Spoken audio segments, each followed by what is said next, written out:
recorded live. Hey everybody, welcome to the Idiot Engine. Today our topic is finding style in your art. I'm Ted Seko. I am an animator, self-publisher, so I make comic books and cartoons. You can see my work at paperengine.blogspot.com. And my co-host is, she's been on twice before. She's the first lady of the Idiot Engine. She's actually been the only lady that's had the courage to be on the Idiot Engine. She is a illustrator. She's an animator. She primarily does self-publishing of her own comic books. She's been published in numerous books. I believe like the count is like up to 50 right 55. now. 55. Mary Bellamy. Hey, Mary, thanks for being on. Hey, not a problem. Real quick, can you tell people how to find your work? Okay, you can reach me at marybellamy.com. That's my personal website. If you want to find me on Twitter, it's Zorilita, Zorilita. Pretty much, if you search Zorilita, you can find me anywhere on the web, my Flickr, Twitter. You've got DeviantArt, too. Yeah, DeviantArt is Rainbow Ice. It's RAINBWICE.deviantart.com. Cool. Well, I haven't talked to you for a while. are you working on any projects right now? Working on Faux Facts number 4. 3 was already a big success. Also working on Womanthology. I don't know if you've heard of it. One of the 25th most successful project on Kickstarter. Okay, now I've seen your posts on Twitter about that. Now, what is Womanology about? Womanthology is about it's a graphic novel. It's like 300 pages of different stories by different women, primarily focusing on female characters and female artists. The first book is called Heroic, and it's the stories that fit that genre. I personally did a pinup of my Zorilita characters because they are superhero girls. And I'm currently doing coloring on a couple of other people's stories. Okay, now is this the first issue that's coming out now? Yes, it's the very first book. They had a lot of star power. We raised over, I think it was $100,000 on Kickstarter. $100,000? Yeah, it was the 25th most successful project ever. Okay, now just in case there's some people out there, kind of me included, that don't really understand this whole Kickstarter thing. How does that work? Well, I haven't looked at it much, but basically, if a person they say they want to publish a book, okay, but they don't have like $1,000. For printing, for printing or promotions or whatever. They go on there and they put up a project, and maybe they'll make a little video, say, "Hi, my name is Bob. I have a comic about crazy animals that explode or something." Wow. Yeah, I think a lot of people would contribute to that. Yeah, so like he says, I have this book, and like if you give me $5, I'll give you a button. If you give me $100, I'll give you a T-shirt, a book, whatever. And you have like a certain amount of time. You can set the amount of time, but say you have like 3 months to raise like that $1,000. Okay. And if you get the $1,000, then the money is taken. But if you can't reach the total number of what you set, then it just doesn't go anywhere, and nobody gets charged for it. Okay, and I do know, I guess, because that I realize now that there's another person that I follow, Mark Rudolph. I think he did a Kickstarter for his. Yeah, I think I saw it. Yeah, his new book. So you set out to raise a certain amount of money, but if you make more. Yeah, you can keep it. Yeah. So that money. Of course, the company takes a percentage of your profit. So the keep that in Kickstarter mind. company. Yeah, I think it's Amazon that does it. Oh, okay. So they take like 10%, whatever. Oh, okay. Wow. Well, so and then how much did this Womanthology make you again? How much? Well, we set out to only earn $25,000. Okay. And we earned 100,000, or like over 100,000. That's like insane. Yeah, we were surprised, and it took off like overnight. We were already at like $20,000, and we're like, what? And then at the very end, we had stalled at like 65,000, and all of a sudden it went whoosh to like 110. Like that. Now I know you're one of the contributors to this. Do you have an idea like how many people are involved in this? I think they said over 140. Over 140 female writers, artists. Writers and art. Wow.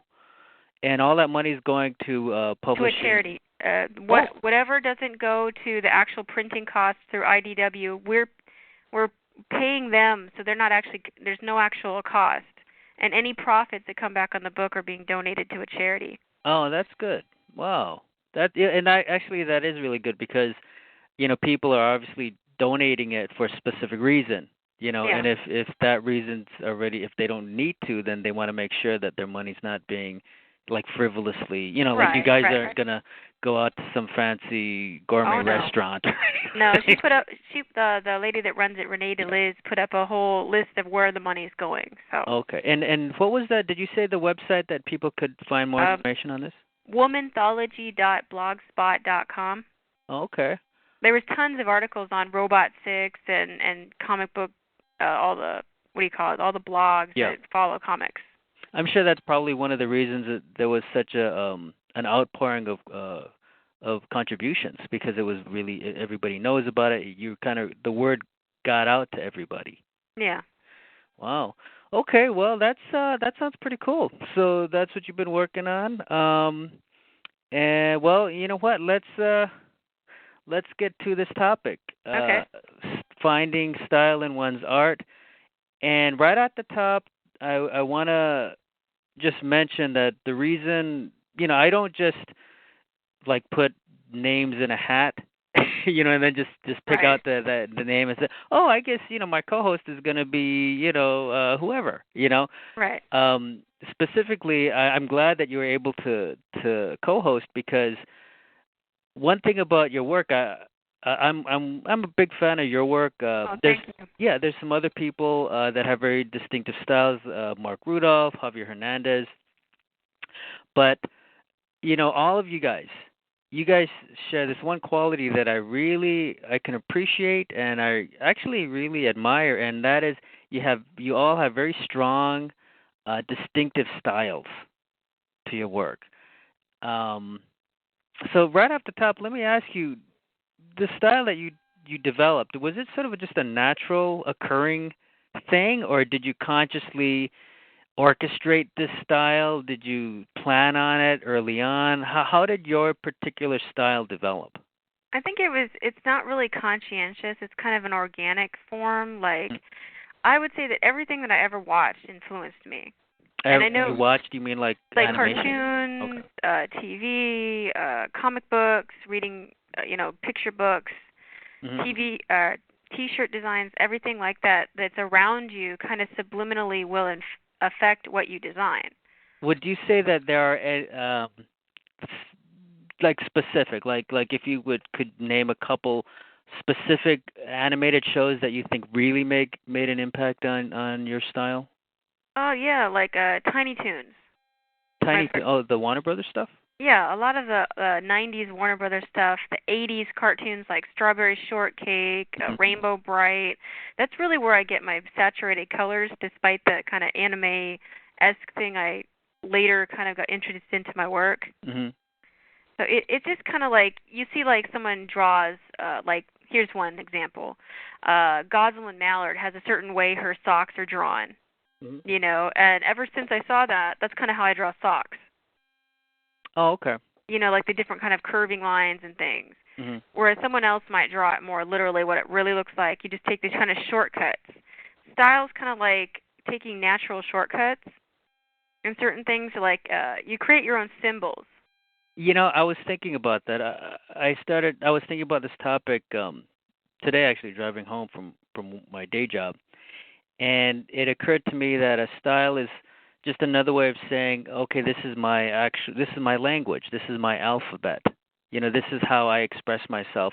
Like if you express yourself, you express it through some language, and you just said it right now. It's like your symbols. It's how you choose to express a certain idea or thought or action.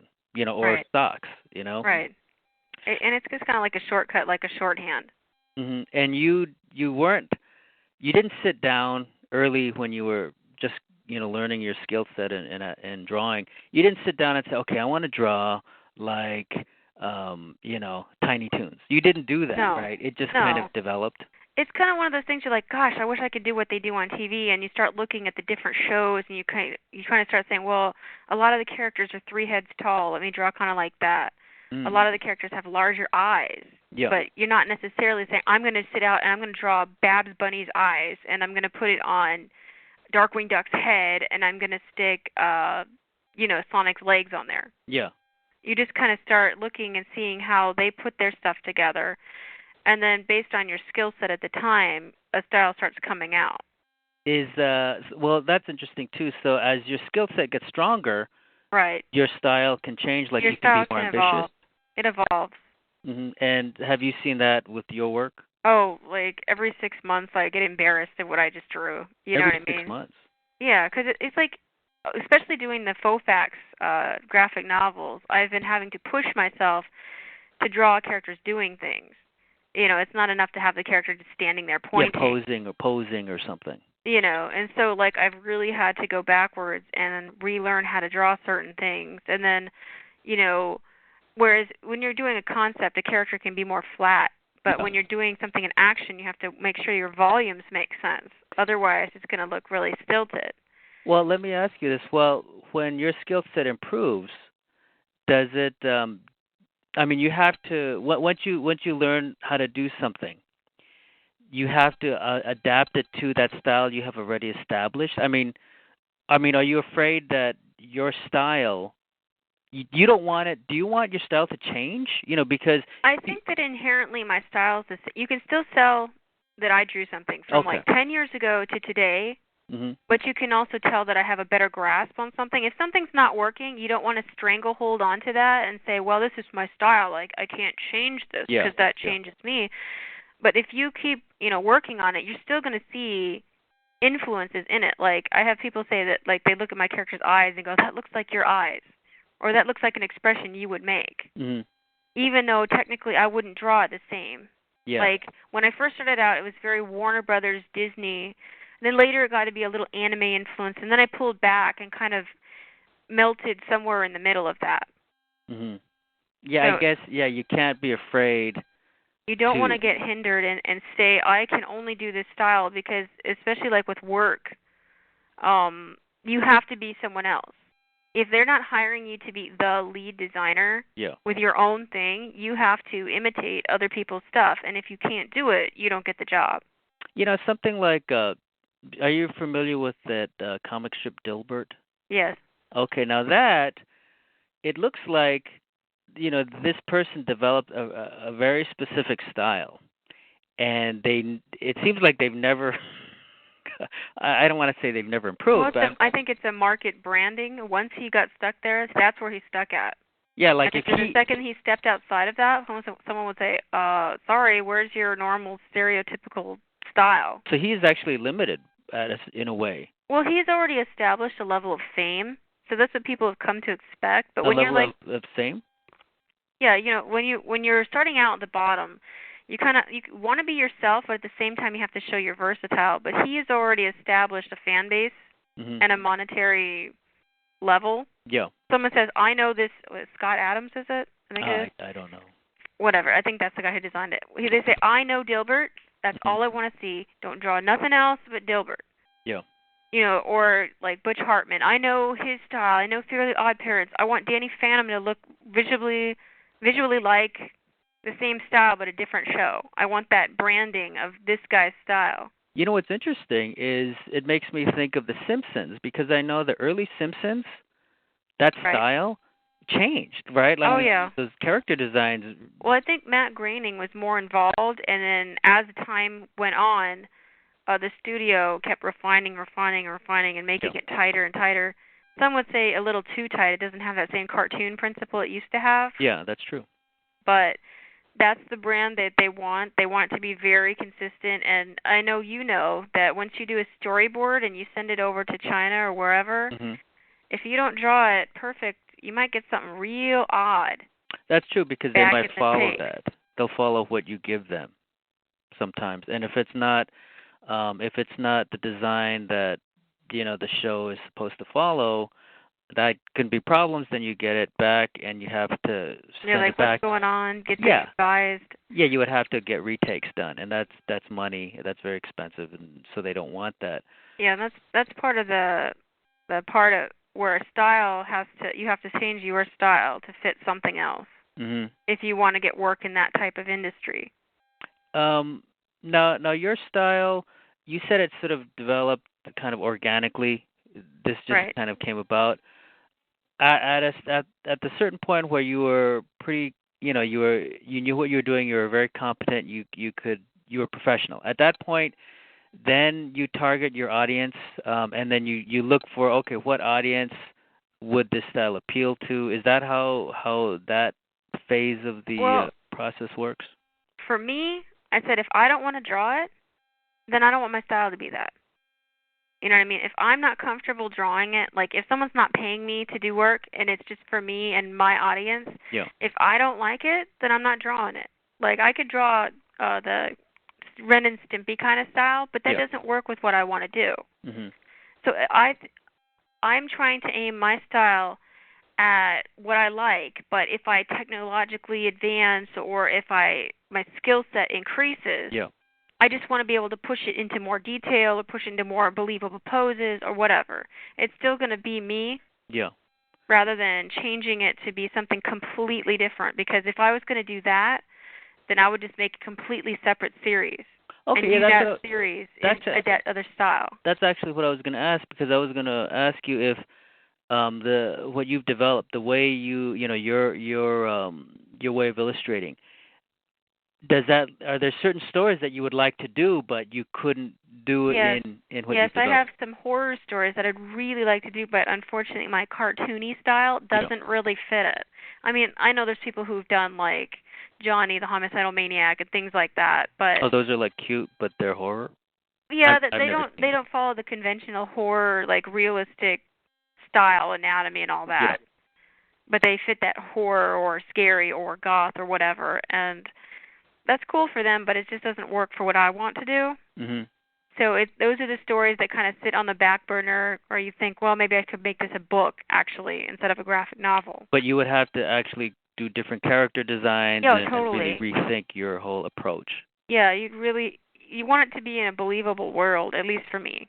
Mhm. I guess the story and the designs and the the types of shots that you choose, everything is connected. It's not like you can just if you mix the wrong ingredients together, it would be like mixing, Right. like It's like you pickles can't. and It's like ice cream or something. It's like yin yang yo. I don't know if you remember that. A very flat style thing. You wouldn't do very dynamic shots because the characters, they can't be drawn. They're basically, well, they could be, but they're basically circles and squares. Oh, okay. So there's no real, you can't really do as dynamic, like 3/4 worm eye view or bird's Yeah. eye view. You're not going to do that for that. Well, then do you see yourself um shifting your whole style to accommodate these stories, or do you see yourself just expanding your languages? Like, maybe English, but then you would learn Greek or Roman or something. I say expanding because I don't ever want to abandon completely who I am. Or I'd the like someone style, to you be mean? able to see, oh, that style, that's Mary Bellamy. I mean, Yeah. I've had people like that at Comic-Con walk up, oh my gosh, you're Rainbow Ice on DeviantArt, just from a style. And I had never posted any of my Faux Facts or Ah Hex stuff to DeviantArt, and they knew it just by seeing my style. Have you done any? Because I know you've been published in, you said 55, right? Different books. Have you ever done a different style yet? Not really. It's mostly just always been pinup art or the pseudo manga because it was manga file. Okay. Or things like that. No one's really had a demand for it. Mhm. Or the books that were available did not want a different style than what I was used to. Oh, okay. Yeah, they actually wanted you for what you did. Right. Oh, okay. So you don't want to do some kind of noodly armed character in a pinup book. That's true. I mean, if you get a client and they say, "Oh, we want Mary Bellamy because we know what you do," and then if you showed up and then you did something like Ren and Stimpy, they would like, "What? What's this? Yeah, like We what didn't the hell hire is that?" you for this." you know. Yeah. I remember this is before your time. It's probably a little bit before my time too. But I saw this TV show, and they were talking about Bobby Darin. He was a famous singer and songwriter, I guess in the '60s, and he was real famous for Mac the Knife, very swingy kind of Okay. music. And then he decided to change his style because before he was doing all this kind of fun swing like Mac the Knife and By the Sea, but then he got involved with I guess the peace movement, because I think this was during Vietnam and Right, those right. type of things. And then he started doing like these kind of folk, these kind of folk songs, very with sort of I think more of a political agenda. Right, right. And the audience really was not Hated it. happy. Yeah, Yeah, because he had already been established. See, if yeah. he had come up and had a repertoire and then got established, it might be a different story. Yeah, because they knew, they expected Mac the Knife, and then he came up and sang like a ballad against war, and Right. it's like, hey, what is this? So It'd be like Family Guy trying to do moral, upright, good stuff. You'd be yeah, like, that's not my Family Guy. yeah, and then he might alienate his audience because Right. they expect Cleveland, they expect American Dad, I guess, and whatever. It's going to be interesting because I heard that they bought the rights to do the Flintstones. Yeah, I heard that. Yeah, and the Flintstones has a fan base, Yeah. but the Yeah. Flintstones fan base it seems very different from the Family Guy fan base. Right. That's the kind of like, do I really need to hear about Betty's, private problems or something, Exactly. So I don't know. So It they're could going to be a alienate disaster or somebody. it could be something great. Well, they're going to definitely alienate somebody. They're going Yeah. to, Yeah. either they're going to alienate the established Flintstones fan base by making something like Family Guy, Mhm. or they're going to maybe alienate the Family Guy. Guy family, fan base by doing something more, like all ages or something Well, like it's the the same Flintstones. thing with the new Thundercats. It's completely different style and completely and you have people from the 80s, "Oh, I can't stand the new one. Oh, I don't like the way it looks." I'm like, Yeah. personally, I watched both. And I like them both. But they're different. They're totally different. Um, but but I mean, I guess. Well, you know what? I think maybe the producers or the creators of this new Thundercats, maybe they're kind of hoping to get that because I guess you were a fan of the original series. Yeah, they put in some homages to the original one, so I'm cool with it. But the style is more anime than the original one, which is more like 80s. Like he looks like He-Man, kind of that bulky They're body all type super and stuff. buff, like Yeah, in the yeah, 80s. Everybody was super buff, yeah. and yeah, now everybody's Wavy seems guys. everybody seems very anime-ish, more lean and everything. The one thing that I did hear, and I was very excited about, because I'm a fan of the the 80s cartoons, is and like you said, they're doing these little homage, these little kind of tip of the hat to the old fans. They're including, I guess, like Silverhawks and the tiger shark thing. yeah, and the tiger sharks, and that my little geek alarm goes off when I heard that. So I think that's good because maybe they're pushing the limit of the original fan base by changing the style, but like you said, they're kind of also acknowledging, hey, we remember the fans and we're going to do this. It's very interesting what people do, how they deal with styles and changing of styles because it really does impact your audience. Yeah, I think like everything now is getting anime bent to it. Like I just had a client that I won't say what the project was, but he hired me specifically for my anime-like style.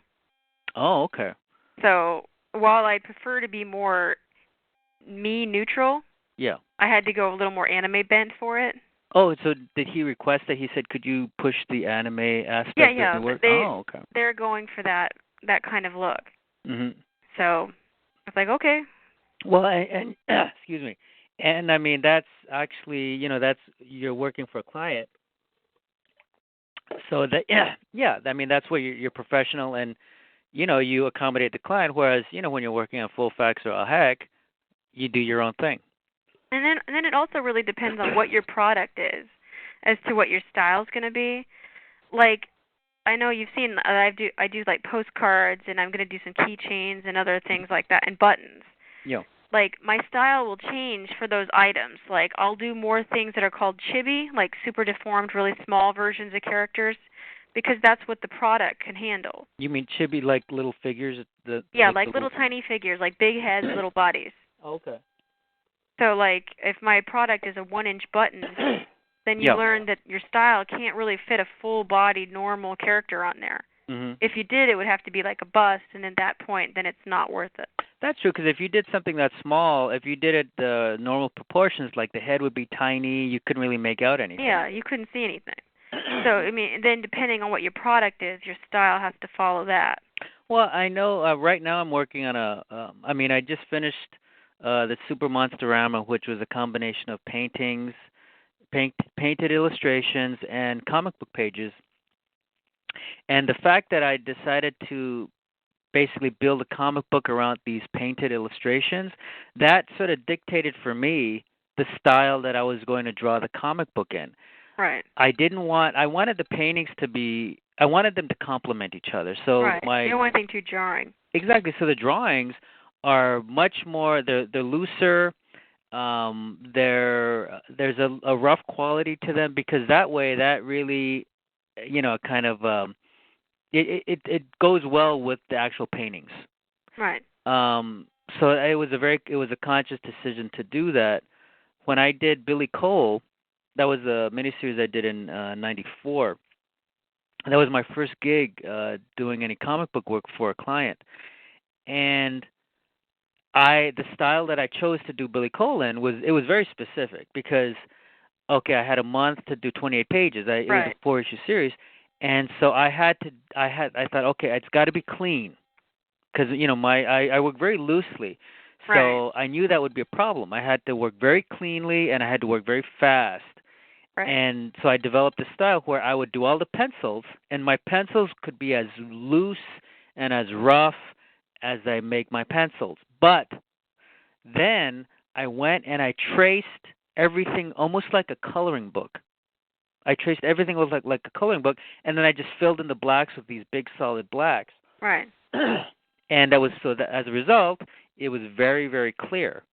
And it was quick too, because if you're tracing stuff, honestly, tracing is pretty quick, Right. and I'm tracing my own work, but I'm still spotting it, so it's not like all just a bunch of lines, I was Right. spotting it. What was very interesting, Mary, was the first issue I did it that way. I traced it, I did it cleanly. Then by the second issue, I started kind of going from that. Once I started tracing things, I started thinking, oh, okay, this is very interesting, because I've got these big solid, areas of black. I thought, and I remember I was sitting at my desk, and I this realization came to me. I realized nothing in life has an outline. Nothing is Right. outlined in black. Right.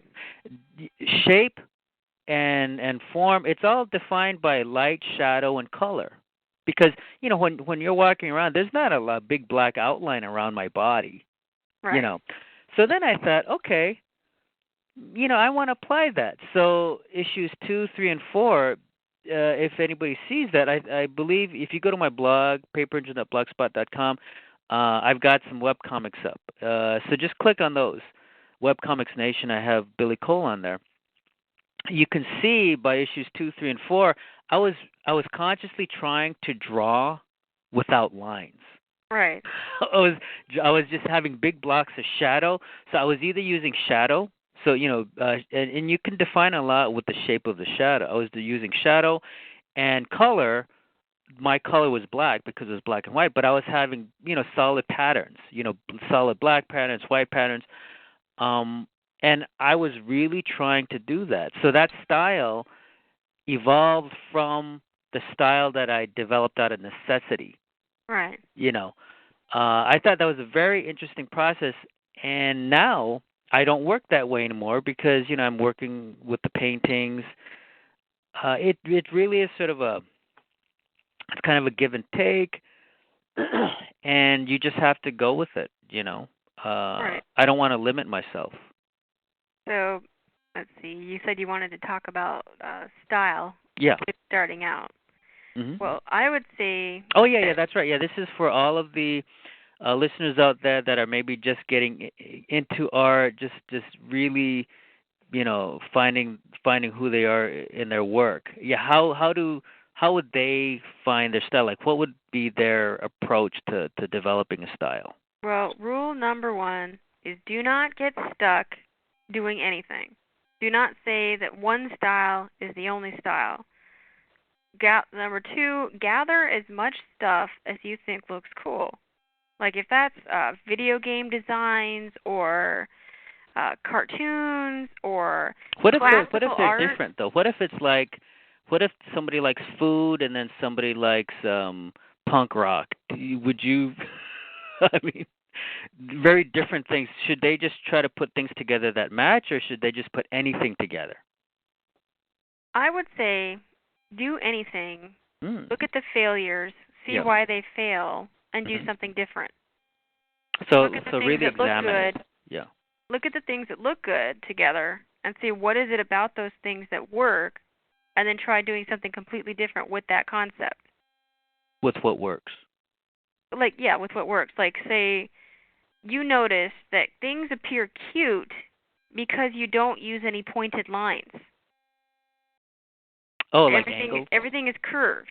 Yeah. So you could make the ugliest thing like a spider cute because you used curved lines on everything. Oh, and does that work the opposite? Like if you use a lot of sharp points, you can make a cute thing look ugly? Right. Hmm. It's like taking the things that you think wouldn't work and then Yeah. trying to smack it together and see what looks good.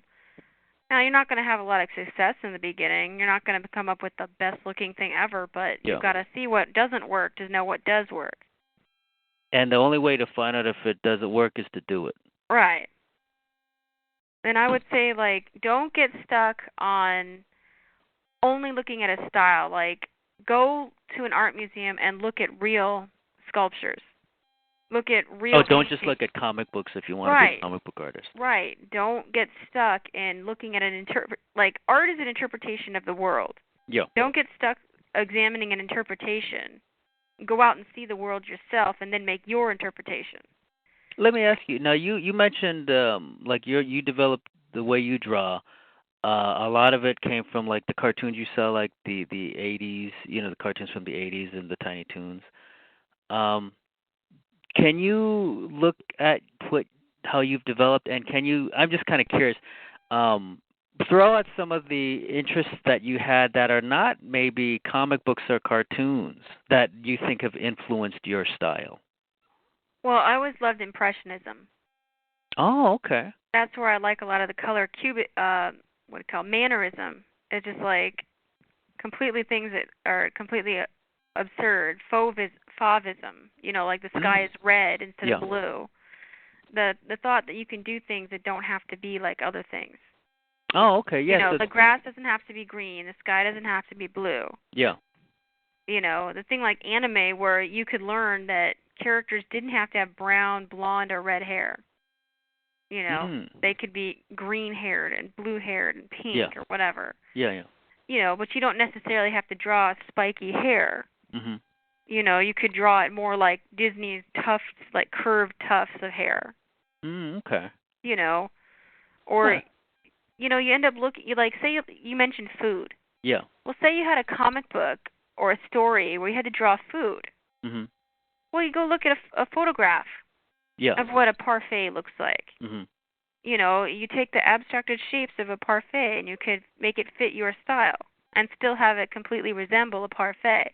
And I guess like my first reaction, like if you asked me that, say 20 years ago, okay, you're gonna use food. You know what?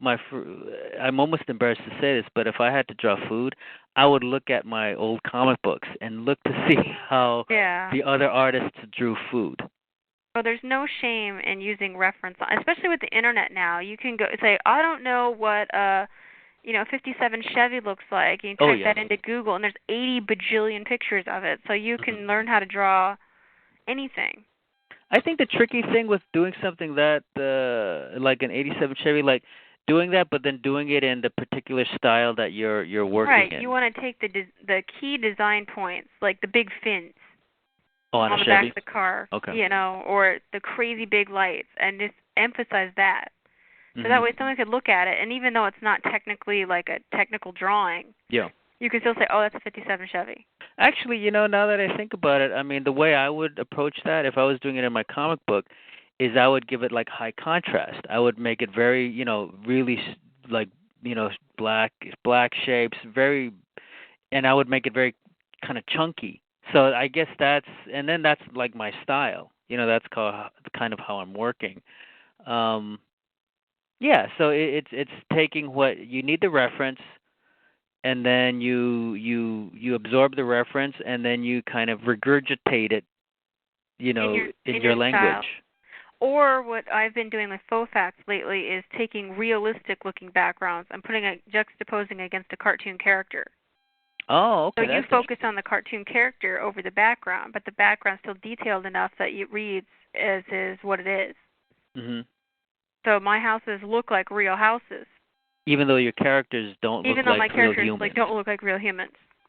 But that's one way to make them contrast and really stand out. Yeah. And that's something that you've changed.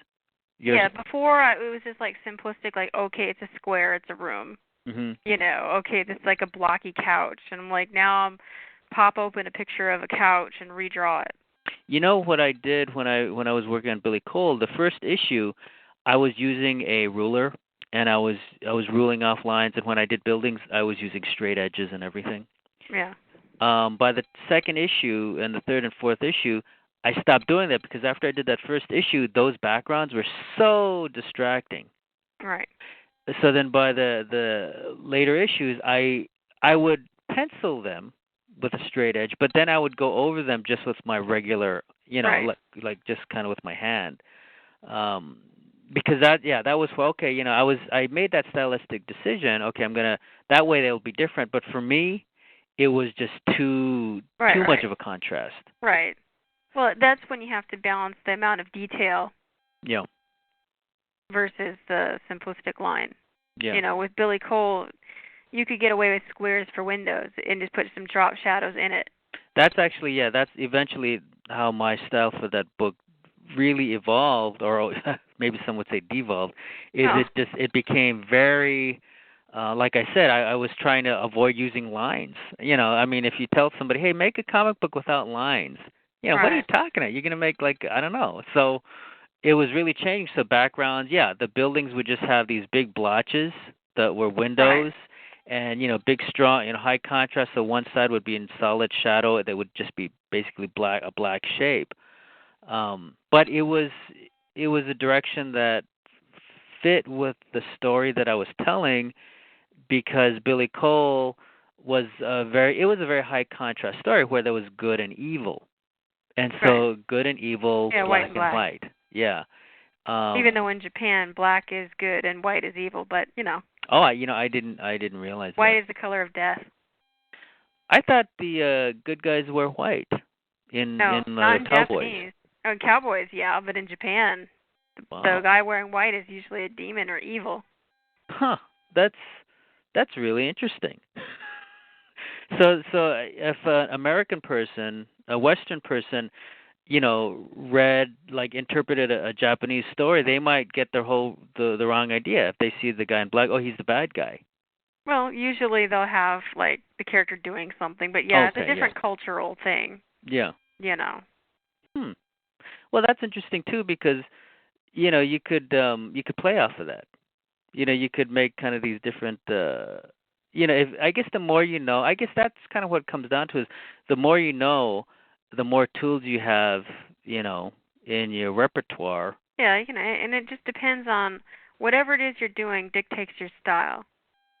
Mm-hmm. Like if you have a story that's written, your style should follow that story. Like if it's a romantic kind of thing, you want willowy, wispy lines. You don't want thick, clunky inks. That would look really odd. But if you're doing some action thing where characters are shooting each other and stuff, you have crazy, bold outlines. It just, finding the right style to fit the right subject matter. And what I think what you said was really valuable too. How you you were mentioning how you took a lot from the Fauvists and the other, the artists where, sometimes you could have blue hair, like the anime. You could have blue hair. You could do anything you want. I do like the idea of when you're first developing as an artist, just just kind of look at everything that you like. Don't just limit what you like. Yeah. Look at everything and find things, and try different combinations. And Because don't use style as an excuse for bad drawings. oh yeah, that's a good point. Like if don't just if say it doesn't look like it work, like if your hands are backwards or crazy bulging muscles, like I know I'll get flack for this, but some Liebfield drawings or whatever. Yeah. There's some really weird anatomy going on there. But he would say, "Hey, that's my style." Yeah, but at the same time, style can only take you so far if you don't know the fundamentals. And I guess it just has to read for what it is. And if your style doesn't work with what you're doing, then it's painfully obvious. And honestly, it would, like, if I couldn't draw feet, and feet are very difficult for me. But if I couldn't draw feet, so whenever I drew feet, they looked really wanky, and I said, "Oh, that's my style." Honestly, that is my style, but that's a bad style. Yeah. You can't hide it. I mean, by saying something is your style, you're not hiding it. That's what a lot of young artists tend to do, and you have to be willing to say this doesn't work and then change it. That's the only way you can get better. Right. If you want your style to be solid, coherent, identifiable, you just really have to sit there and objectively look at it. Sometimes it hurts. It's a kick to the ego when someone says, "Oh God, that's hideous." It's like, "But it's my style." And like, no, that's not an excuse. Well, let me ask you this question then. How do you know when you should, listen to criticism and change your quote unquote style, or when do you stick to your guns and say, "No, I believe in this"? I go by how many people say something. Oh, that's interesting. Like, okay, say you had a drawing and like 40 people said, "Oh my gosh, the way you draw legs is wrong." Yeah. Then you have to look and say, maybe they're right. But if only one or two people say, "Well, I don't like the way you draw eyes." Okay, so then at that point you would reach out to try to get more feedback. Right. Well, you'd look for more feedback, or you'd also say, "Well, only two people are saying that they don't like the eyes." Mm-hmm. But everybody's saying they hate the way you draw legs. Has there ever been a point in your career as an artist where maybe you had to actually go against that, and like even though like everybody said you were wrong, you said, "No, you know what? I'm going to keep going." Or do you always listen? That's why I kind of went to self-publishing, because I got tired of the, "Oh, well, this only this cartoon will sell. Only this will sell." I just had another rejection, a very polite one, but it was kind of still a bummer. Sure. But, I kind of said, "You know what? I see value in it. Like, I wouldn't have sold 350 copies of Faux Facts Volume 1 just through, like, a couple Comic-Cons if they sucked." No, that's a lot. I mean, I'm a self-publisher, and I'm lucky if I can, sell, because I just do print runs of basically a 100. So if I can get rid of 100, then I feel like I did my job. I mean, 350, that says something. Yeah. So that's what I'm saying. Like, I just wanted to be faithful to myself. Even though you look at Volume 1 to Volume 3, you can tell that the style has improved. Yeah. It's nothing that I feel horribly ashamed of. Like, whereas the style from when I did Faux Facts and Manga File, I'd like to burn it, set it on fire, and pretend it never happened, Well, so then before you went into self-publishing, I mean, like you said, the reason you went into self-publishing was because you were getting a lot, I guess, rejections, and people were not they were not behind you on what you were doing. So you decided to do it yourself. Right. Well, at some level, yes, and other points that the market was dying, and that a lot of the books that I was on were getting canceled. Okay, so you never thought, "Hey, maybe if I change my style, I could." I thought about it, and when I was trying to start out in animation, I was trying to do everything that everyone wanted, but it didn't matter. Okay. So when I stopped trying, then more work came. When I started being more me, you just went headlong into your own stuff, your own style. You did your thing. I think that's true. I think it's a scary thing too, because there's probably a point where, like, if you're a comic book artist, oh, I got to draw like Brian Hitch, or I got to draw like Todd McFarlane. I don't know. Yeah. But then, you can't get work, and then then you might decide, well, I could just do my own thing, but nobody likes it. But That's when you kind of have to follow the house style, but put your own flair on it. okay, so you're saying don't just do your own thing and Yeah, kind of like do a compromise in a sense that, like, okay, oh, here's the house style of Marvel, but hey, I like to draw eyes and like a little more exaggerated poses. Mhm. So as long as it looks like it could still fit their line, Yeah. they'll consider it. Because And I'm doing the artist trading cards for Marvel right now, yeah. and you see my style is nothing like a Marvel comic book. So you're not doing anything to your style to So adapt it for this? The only thing I'm doing is more full-bodied because they recently said no chibis, which is kind of a bummer. Wait, but a chibi is full-bodied, right? No, It's just a no, big head and a tiny body. yeah, they don't want that. They want like the 5 heads tall at least. Oh, okay. So it's kind of like, well, I'll do that, but it's still my style. Yeah, well, I mean, your comic books, the Faux Facts, I mean, they're not chibis. No, they're not. Yeah. Okay, that's interesting. You know what you just said, I think that was really good advice, and that's something that maybe most independent artists would not hear. Where how you said, well, you do your own style, but kind of, compromise a little bit. I think compromise sometimes is almost a bad word to a lot of self-publishers. Right. But you don't see it that way? If you're responsible with it, but I would say do not ever straight copy a style exactly. I have seen people, and I won't name names, who take one style, that popular video game that they can't let go of, and every single thing they do looks like it came out of that video game. Mm-hmm. And you're like, dude, it's not your style. That's someone else's style. Can you just pop out of there and develop something of your own? And, I get that you can copy a style, but at the same time, don't get stuck in that. Don't limit yourself. Right, don't limit yourself. If you're going to have a style, stick with your own instead of copying someone else's pre-established. At the same time, though, I think what you say makes sense. Don't limit yourself by sticking to your own style. Be willing to don't compromise. Don't get stuck in any particular style, is what I'm saying. That's very interesting. I think be open to compromise, because you can get a lot from that. I know. If your goal is to get work, you have to compromise. If your goal is to make yourself happy, just do whatever makes you happy. Well, and you know what? I got to tell you, Mary, you know that I like my day job, I work in animation. Right. That you have to do the job they want. Yeah, you do the job you're told, you do the job they want. And I've learned so much from doing that. Right. That it's amazing, and I say this over and over again, and I'm gonna say it over and over again.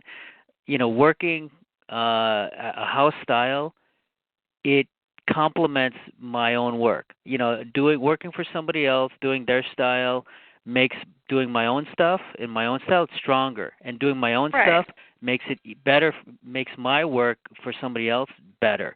As long as you're flexing your muscle, and as long as you're trying to push yourself to do something different. Because if all you do is a character standing there with the hands behind the back smiling, you're not growing at all. You know what? The one thing, because I do work in animation, and the things as a comic book artist that I would really try to avoid, because since I'm a writer artist, I can make my own stories, right? So I would not do things in a kitchen. I would not do things with bicycles. I would not do things whatever in a toilet. Well, maybe your character's riding a bicycle through a kitchen as it's exploding while a giant robot man's chasing him. But see, I wouldn't do that. But the thing is, on my day job, I have to do things. I have to do bikes. I have to do sinks. I have to do toilet seats, and those are things that in a working environment, you cannot flinch, you cannot hesitate. You just jump in. Okay, I got to do a band scene. I got to do a marching band. There's going to be 100 people playing tubas, flutes, all these different instruments. You have no time to stop and say I can't do it. You just jump in and do it. Do it. You just do it. Sink or float. Sink or float. Yeah, it's like there's not even a choice. It's not sink or swim. You just do it because this is your livelihood. This is how you pay the Right. bills. Well, if you sink, you get fired. Oh yeah, and that's not an option. That's just not an Right. option. So, but that helps me so much because now, as a result of that, when I do my own stuff, my style is not limited to just cars. I can do bicycles. I can do a toilet. I can do scenes in a kitchen with tables and chairs. Before I Right. hated tables and chairs. I hated those things. Now I don't necessarily love them, but I can do them, and if that story calls for it, I can totally do that because um you know because I do what my job requires during the day. Yeah. I think that's very interesting too, is your style. You really have to be careful because like we've been saying, style, you always saying don't limit yourself. Don't limit Right. yourself to yourself. Don't hide behind your style. Don't say, oh, I can't draw feet, but that's my style. Don't do that.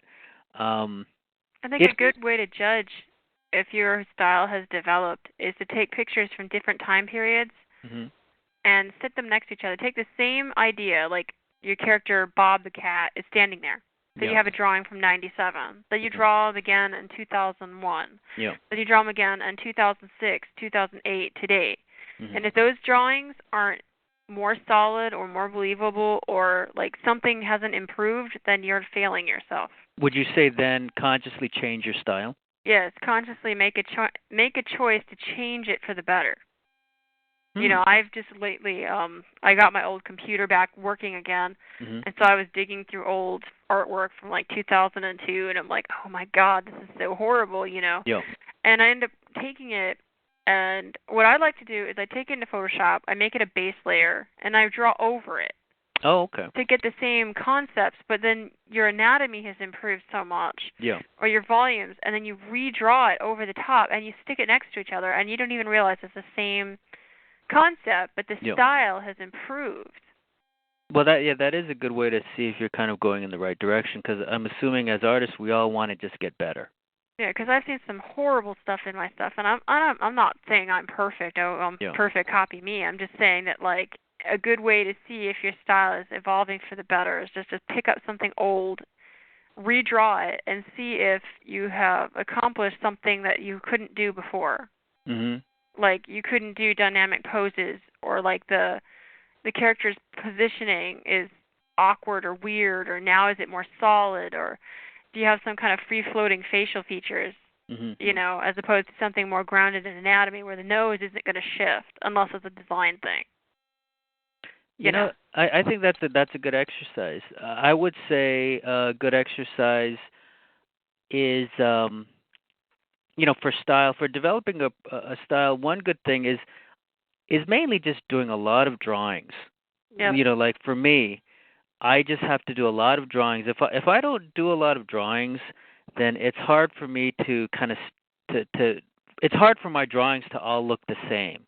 Right. If I don't do a lot of drawings, then I'll maybe, oh, that hand looks good, but oh, that face looks junky. I've caught myself doing that a few times. Like I noticed that my character's hands are all sticking up in this kind of like high pose. Oh, okay. Or a 3/4. You're like, ooh, maybe you ought to do a straight on shot or something. Yeah, exactly. You know. You kind of automatically do certain Default things. into a certain thing, because I have a thing where I like to design concepts, and when you do design work it's a little different than illustrating. Mhm. Because design, you're just like, okay, this is what the costume looks like. They're not Yeah. actually moving around in it. Yeah, yeah, yeah. So you get back into that rut of character standing, hand up, do this. Well, I mean, even my idea of doing a lot of drawing, that only works if you push yourself because Right. I found like I was doing for a while, one of my exercises, okay, I draw a comic book, every week. And so that's great, but at a certain point if all the comic books look exactly the same, I'm Then not you really haven't done getting anything. I'm not getting anything from That's that why you want to exercise. try to do something outside your normal set. Like if all you do is scary stuff, try drawing cute things. Yeah, that's something I don't really do. You need to do that. You need I more cute. Yeah, I guess that is actually that's the one thing, working in animation, I'm forced to draw a little more cuter than my comic book stuff. My comic Right. book stuff, they're always big, burly wrestlers or monsters. And then, when I'm working in animation, I'm kind of in that cartoony squash and stretch camp. So, like I said before, I love the contrast. One really, they play off each other so well. Early on, I thought, oh, I want to do a superhero animated show. That's what I want to do. I want to get work on an animated action show. But now, you know what? I don't want that. I mean, I don't Right. want to say Right. that. I mean, if You don't somebody's gonna mind if hire, you don't mind if you get it, but it's not your ultimate goal exactly. anymore. Like if somebody says, "Hey, Ted, we want you to draw Spider-Man," I'm not gonna say no. I mean, that's Right. Spider-Man. But that being said, I see a great value in doing humor, the timing jokes, all of that. It doesn't seem like it would help, but it helps so much when I'm doing, serious, brooding, giant monsters. It really does. Yeah. It really does. Okay, Mary. Well, I think we touched on some pretty good points. Right. What do you think? I think we did good. Okay, let me ask you, any last thoughts on style that you want to share with everybody? Anything else you want to say? I don't know. Be yourself, but understand there's room for improvement. Be open to trying things you've never tried before, and just keep plugging away. Sounds good.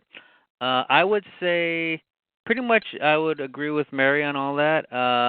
I would also like to reiterate what Mary said too before is, and the way she developed her style is she just did what she really was interested in, things that she liked.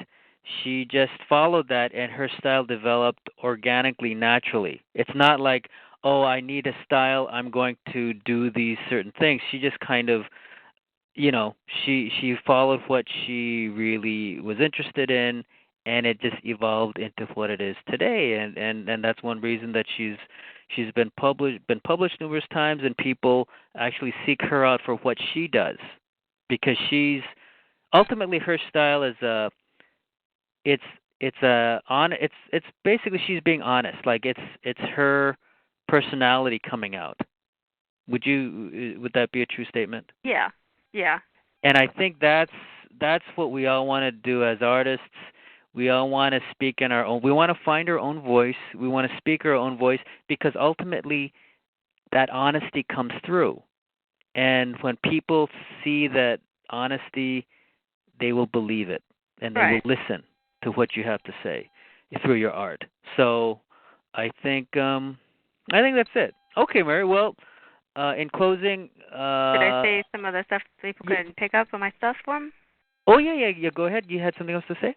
Yeah, no, I just wanted to say that Faux Facts volumes 1 through 3, Ah Heck volumes 1 and 2, Sugar Bits, my sketchbook, they're all available on my website, marybellamy.com/sales page.html. You Hmm. can also find everything on amazon.com. Sketchbook has a range of everything from cutesy stuff to pinup stuff. So, like I was talking about style, there's at least Hmm. 3 or 4 different styles in there. Cool.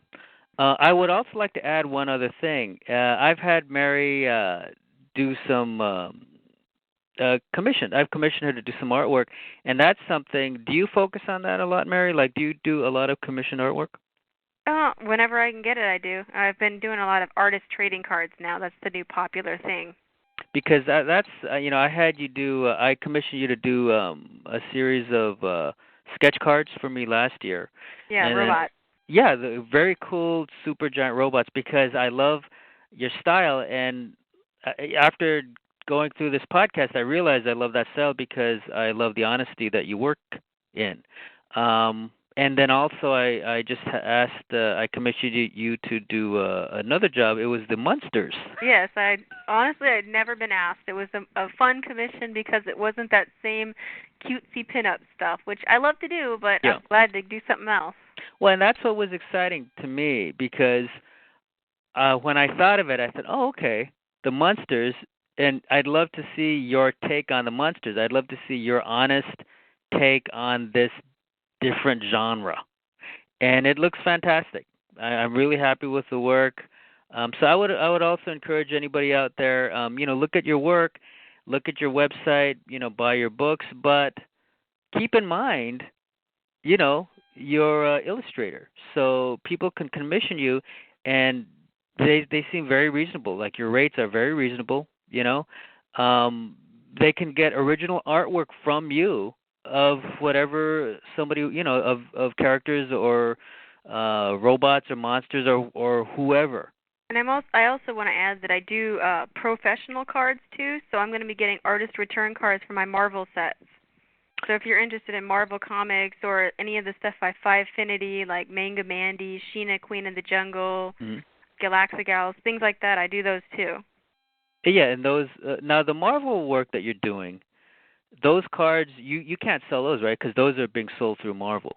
I get my own set of like a certain number based on how many cards I do. Okay. They give me my own artist return cards. Now, an artist so return card. Those. What is an artist return card? It's a blank card that's specially printed for the artists that we can sell them. Oh, okay. So it's so if you wanted your own drawing of like Rogue or Gambit or something, a Marvel character. Yeah, as long as it falls within their guidelines, like no porn or nothing. Yeah, I can draw that character for you and sell the card to you. Wow, and that's like basically an official Marvel license. Yeah, it's an official card. I've seen them pop up on eBay. Mhm. So. Yeah, for actually a lot of money. I've seen those too. So. Wow. Okay. Well, everybody, you heard that. So take a look, marybellamy.com, and also, if there's any of you out there that they kind of lean more towards super monsters or guys wearing wrestling masks, yelling and making robot raps, then I would encourage you all to check my blog, paperengine.blogspot.com. You can see I do really goofy stuff, but it's all really good. Would you agree with that, Mary? Be honest. Yeah, it's cool. It's cool. Okay. You heard that from Mary Bellamy. She just endorsed my work. So, I think I've made it to the big time. Okay, so everybody check out all of our work. We both hope you got some good content out of this. I think it was very enlightening, informative for me. And Mary, thank you so much. No problem. And everybody, thanks for listening. So that's it. Until next time, Ted Seko, and thank you again, Mary Bellamy, for co-hosting. Okay, bye, guys. Bye-bye.